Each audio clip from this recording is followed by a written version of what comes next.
Okay, this is Tour of America's Dairyland Day 2. If you haven't watched the first day in Jadesville, go watch that video highlight. This highlight video is going to talk about East Troy, and look at the profile on the upper left. It's very different. It's a lot of corners. So I really like this race. I really like this course. It's just like corner, corner, corner, and then like one long stretch, and then a corner, corner, and then a long stretch. So what that means, though, is this is pretty static positioning into a lot of these corners, right? Into and out of a lot of these corners. Kind of your position was pretty static unless you really made that decision to move up like this guy on the right here, right? So it kind of forces you to recognize when you can move up into and out of corners, which I was failing at miserably in day one in Janesville because I would just, unfortunately was not comfortable with people around me.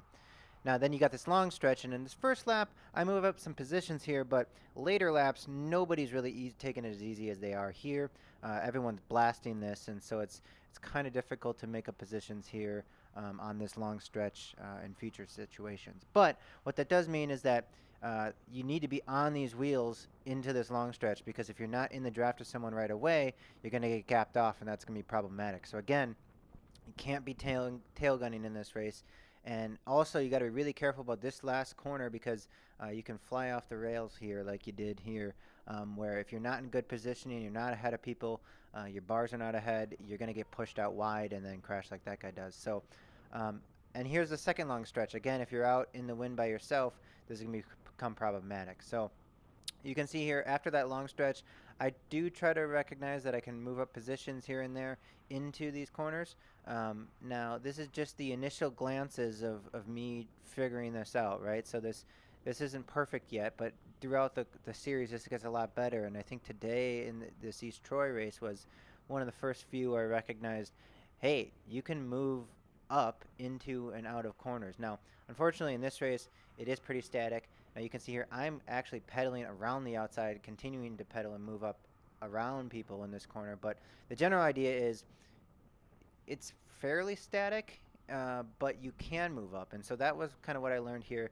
Any wheel I can sit on in the long stretch here, any wheel I can sit up on and move up, it's going to be important. So here, unfortunately, we have a big crash, right? So this crash took out a good amount of people. Um, and I was a little worried about this happening in this race because it was just constantly corners, and you got to be really careful about people around you. But it also forced you to be comfortable, right? It just forces you to trust other people's lines and take the corners as best you can, because if you don't, you're going to either crash out or hit other people's bars. Now I couldn't really figure out this corner here. Okay, and now we're going to go into the last lap, and you can see here I am way too far back, so I decided to just put in a huge amount of effort here.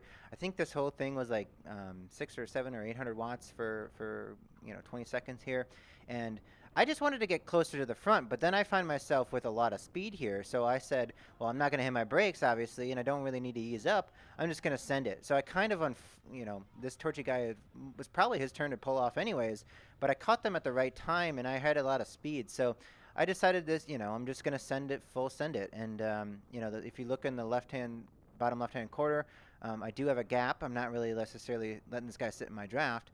So, I just decided to, continue with the gap I got. Now, I look back here, and I see he's getting on my wheel. So I go ahead and throw to the left-hand side, and I'm throwing down like 800 watts for like 30 seconds here. So it's a decent, strong lead out for myself on the left-hand side without his draft. You can see in the bottom left, he is still pulling up, still out of my draft, probably in there about now. So unfortunately here, I do give up the inside line here, which you don't do in the last corner of the lap, and he takes advantage of that and gets ahead of me. So you're going to see Colin Dar here just absolutely light up this sprint after this last corner here with the torchy guys in front of me. So pretty impressive sprint here. I think he wins the day. But anyways, this is how this race turned out. I didn't have any more gas. So thanks for watching. We'll see how this race kind of builds on to the next race in the series. So stay tuned.